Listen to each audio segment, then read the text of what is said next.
आयोजित केली त्या कार्यशाळेच्या प्रमुख पायाला भिंगरी लावून सातत्याने विधानसभा झाली आणि निवडून आल्या तसं फिरत असलेल्या लोकांनी किती जरी आव्हान दिलं तर पहिल्याच डेब्यूट मॅच मध्ये हाफ सेंचुरी करून अर्ध्या लाख मतांनी विजयी झालेल्या आणि सामान्य जनतेच्या उत्कर्षाचा आणि विकासाचा वारसा घेऊन आलेल्या आपल्या नेत्या आदरणीय श्रीजयाताई चव्हाण, माजी अध्यक्ष आदरणीय नागलीकर साहेब, वेळ खूप कमी आहे, जायचं आहे, तुम्ही खूप वेळापासून बसलेले आहात, उशीर झाल्याबद्दल मी दिलगिरी व्यक्त करतो. सन्मान्य व्यासपीठ समोर बसलेले सगळेच मान्यवर, कारण 80% लोकांचे तर नाव मलाही पाठ आहेत, ज्यांचं नाव बालाजी गव्हाणे साहेबांनी घेतलं ते सर्व सन्मान्य आलेले मान्यवर. खरं म्हणजे कार्यशाळा म्हणजे तेवढा कार्यभाग करायचा आणि विषय संपवायचा, इथं भाषण नसतं. पण आता निवडणुकीचे पडगम वाजत आहे. राज्याच्या तुमच्या आमच्या विषयाच्या, तुमच्या आमच्या जीवाभावाच्या, तुमच्या आमच्या प्रतिष्ठेच्या निवडणुका आहेत. आता सन्मान्य आमदार, सन्मान्य खासदारांच्या निवडणुका झाल्या, तुमच्या मदतीने त्या जिंकल्या. पण मी जिंकून आल्यावर मुंबईला न जाता तुम्ही जिंकलं पाहिजे म्हणून अहोरात्र फिरत असलेल्या श्रीजयाताई चव्हाणसाठी आपल्या टाळ्या झाल्या. खरं तर आता या निवडणुकीची तयारी आपण अभियानाच्या द्वारे करत आहोत. देशामध्ये 1947 पासून अनेक सरकार तुम्ही आम्ही पाहिली. 2014च्या पूर्वीचा कार्यकाळ मधला वाजपेयीजींचा कार्यकाळ सोडला 6-7 वर्षाचा, तर तो झालेलं काम, त्या काळात झालेलं काम आणि 2014ला एक सामान्य कुटुंबातून अतिशय अल्पसंख्य असलेल्या छोट्या मायक्रो जातीतून आलेला एक पंतप्रधान, त्यांनी देशाला जे 11 वर्षात अमृत काळ, सोनेरी दिवस दाखवले, ते आपल्याला सामान्य माणसापर्यंत न्यायचे आहेत. कारण लोकशाहीमध्ये समाज मन असं असतं की झालेलं काम विसरतात, येणाऱ्या कामाची आठवणी करतात, कुठं गैरसमज निर्माण केले की मग त्या वेगळ्याच वातावरणात जातात. त्यामुळे सातत्याने आपण केलेला विकास, आपण केलेलं काम, आपण दिलेलं योगदान, आपण दिलेला सांस्कृतिक वारसा लोकांपुढे मांडायचा असतो. आणि ते मांडत असताना अतिशय सुलभपणे आपल्याला 11 वर्षाचा मोदींजीचा जो जगात डंका वाजतोय तो कार्यकाळ सांगता आला पाहिजे. त्याचा अतिशय सुलभ आणि सोप्या भाषेत जर कोणी काही माहिती काढली असेल ते आपल्या नेत्या श्रीजयाताई चव्हाण. हे जे माहिती पत्रक आहे, आपल्याला आता गावात जाऊन काय बोलायचं आहे, येणाऱ्या निवडणुकीत आपल्याला 11 वर्षाचा कार्य कसा सुलभ करायचा, कारण योजना एवढ्या आहेत, विषय एवढे आहेत. तुम्ही समाज मनातून घेतलं तर महिलांचं बोलू का, युवकांचं बोलू, शेतीचं बोलू का, शिक्षणाचं बोलू, त्याला सगळ्याला पर्याय सुशिक्षित आणि अभ्यासू आणि संवेदनशील नेतृत्व असल्यावर काय होते याचं उदाहरण म्हणजे हे माहिती पत्रक श्रीजयाताई चव्हाणांनी आपल्या हातात दिले. हे वाचावं तुम्हाला. कुठलं विकासाचं आणि कुठलंही मोदीजींचं कार्यशैलीत त्यांनी दिलेलं योगदान आपल्याला सांगायची गरज नाही. वाचलात की तुम्ही गावामध्ये, चावडीवर, लोकांमध्ये बोलताना, कारण तुम्ही काय मतदार नाही, तुम्ही काय सामान्य कार्यकर्ते, तुम्ही नेते आहात. तुमच्या भागाचे, तुमच्या गावचे, तुमच्या विभागाचे तुम्ही नेते आहात आणि तुमच्याकडून येतात 2 महिने स्थानिक स्वराज्य संस्थेचा पूर्ण निकाल तुमच्या हाती आहे. पण हे लढताना तुमचं मनोबल क्लिअर पाहिजे, तुमचा विचार क्लिअर पाहिजे. स्थानिक स्वराज्याचा जर फक्त नांदेड जिल्हा, जिल्हा परिषद, बहुतांश नगरपालिका आणि महापालिका ताब्यात, कोणी किती वर्गाला गेला तर कोणाच्या मायच्या लाल मध्ये ताकद नाही. आजही भारतीय जनता पार्टी चव्हाण साहेबांच्या नेतृत्वातली जिल्हा परिषद आणि महापालिका काढून घ्यायची 100% आपण जिंकणार आहोत. पण जिंकण्यासाठी एक मात्र करावं, तिकीट कोणालाही मिळेल पण उमेदवार आम्हीच होत या भावनेने लढावं. नाहीतर तिकीट मला दिलं तर मंगल, नाहीतर दंगल ही भावना नसली पाहिजे. आपल्याला आपल्या नेत्याचे हात बळकट करायला पाहिजे, आपल्याला आपला विचार पुढे करायचा. मित्रांनो, राजकारण क्षणिक आहे. 20-25 मी मागे बोललो, 20-25 वर्षापूर्वी कोण नगराध्यक्ष होतं, कोण जिल्हा परिषदचा अध्यक्ष, कोणी आठवण नाही. ही पद क्षणिक आहे. राजकारण विरोधक करतात ते काय पोट भरण्यासाठी करत असेल. भारतीय जनता पार्टीचा कार्यकर्ता राजकारण करतो तर हे देशाचं भलं झालं पाहिजे, देवाचं भलं झालं पाहिजे, धर्माचं भलं झालं पाहिजे आणि गावातल्या माझ्या शेवटच्या माणसाचं भलं झालं पाहिजे या विचाराने करतो. मग आम्हाला पद 2-4 मिळालं की नाही हे फार महत्वाचं नाही.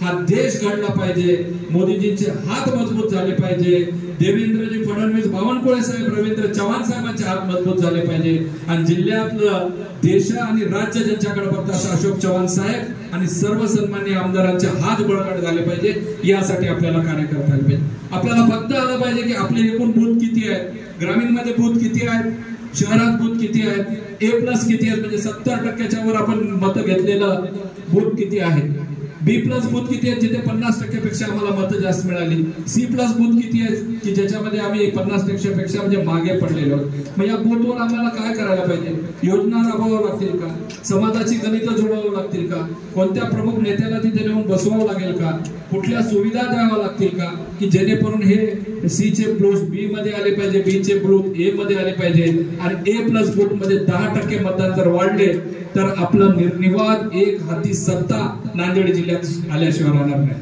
आता नेत्यांची निवडणूक नाही, निवडणूक आपली आहे म्हणून आपली अग्निपरीक्षा आहे आणि हे सगळं आपण अभियानामार्फत राज्यात करतो. आता गव्हाणे साहेबांनी उल्लेख केला, आपण अतिशय चांगल्या पद्धतीनं अहिल्यादेवी जयंती, मला आठवत नाही, मला जेव्हापासून कळतं तर पुण्यश्लोक राजमाता अहिल्यादेवींची जयंती भारतामध्ये एवढ्या मोठ्या प्रमाणात नरेंद्रभाई मोदीच्या नेतृत्वातच साजरी झाली की तुमच्या आमच्यासाठी, कारण ती महाराष्ट्राच्या तर सुपुत्री होत्या पण देशातलं गौरवशाली कार्य त्यांनी केलं आणि ते साजरं झालं. तर हे आपलं भारतीय जनता पार्टीचं संघटन आणि नेतृत्व आहे की गावामध्ये आपण अहिल्यादेवींचा डंका वाजवू शकतो. असेच प्रत्येकाचे कार्य असू द्या. आता आपल्याला कल्पना नसेल पण परिवाराच्या माध्यमातून गुरु तेग बहादुरांनी जे कार्य केलंय, शिखांच्या गुरूंनी जे कार्य केलंय, याच्यासाठी नोव्हेंबर महिन्यामध्ये फार मोठं देश लेवलला जागरणाचा कार्यक्रम आपला चालू आहे. म्हणजे संघटन मजबूत असलं की कुठलंही कार्य जे मागच्या कार्यकाळामध्ये त्या राज्यकर्त्यांनी धर्मनिरपेक्ष नावाखाली जे दाबून ठेवलेलं आहे ते आपण पुढे आणू शकतो. आपण त्याच्यासाठी आम्हाला सगळ्यांना सक्रिय व्हावं आणि हे सगळं जर करायचं असेल तर अभियान त्याचा गाभा आहे. अभियान समजून घेणे, ते कार्य पूर्ण करणे हेच महत्वाचं आहे. आता अभियानामध्ये आज तर आपण श्यामाप्रसाद मुखर्जी यांची जयंती केली, पुण्यतिथी केली.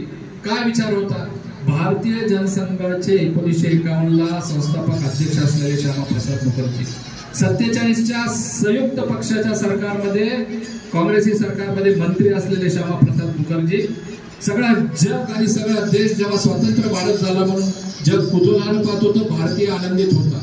त्यामुळे जेव्हा आपण आनंदी असतो त्यावेळेस येणारं संकटाकडे थोडं दुर्लक्ष असतं.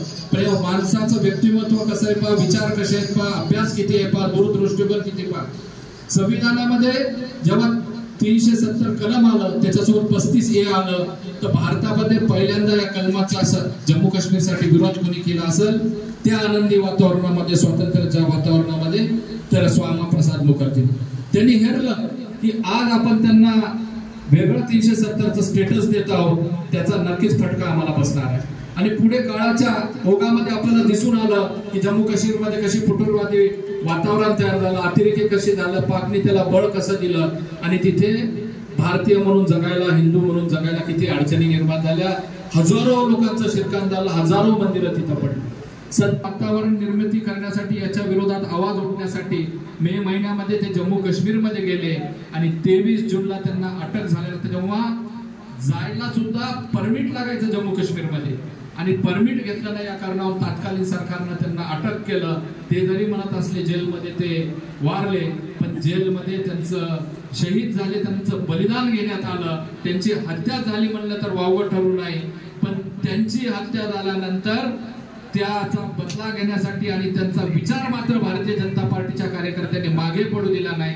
जहां शहीद हुए मुखर्जी वो कश्मीर हमारा है असा नारा देत मागील 70 वर्ष भारतीय जनता पार्टी लढत राहिली आणि 2014ला त्यांच्याच विचाराचा, त्यांचाच एक सामान्य कार्यकर्ता या देशाचा पंतप्रधान झाला आणि त्यांनी 370 कलमही हटून दाखवलं, 35A हटून दाखवलं आणि अखंड भारत करून दाखवलं. एक देश, दो विधान, दो निशान और दो प्रधान, नहीं चलेंगे हा नारा प्रत्यक्षात आणून दाखवला. एवढं मोठं कार्य त्यांचं होतं. त्यांचं कार्य तुम्हाला आम्हाला समजलं तरच आम्ही ते लोकांपर्यंत पोहोचू शकू आणि हा विचार, हे कार्य आपण सातत्यानं लोकांपर्यंत पोहोचवलं तर एक देशप्रेमी पिढी तयार होईल.